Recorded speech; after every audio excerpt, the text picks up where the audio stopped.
Saudara, World Expo 2025 Osaka resmi ditutup dan Pavilion Indonesia mencatat sejumlah capaian penting termasuk kunjungan yang melampaui 3,5 juta orang selama 6 bulan penyelenggaraan. Dan kini tengah memasuki tahap dismantling yang sejalan dengan prinsip SDG.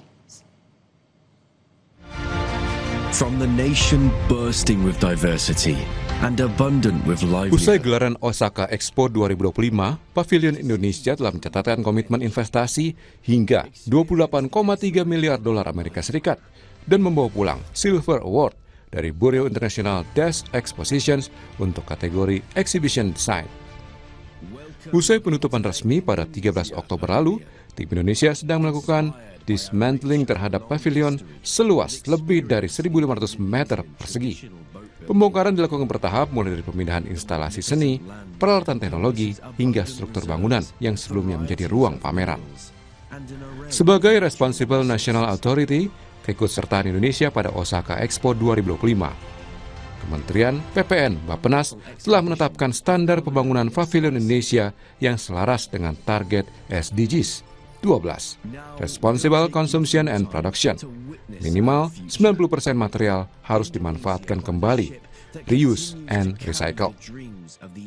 Sejak awal, kita juga sudah mengikuti aturan yang ditetapkan oleh Komite Expo. Dan disitulah yang kemudian menjadikan basis kita untuk merencanakan bangunannya. Jadi bangunannya harus bisa dibongkar dengan prinsip yang sustainable.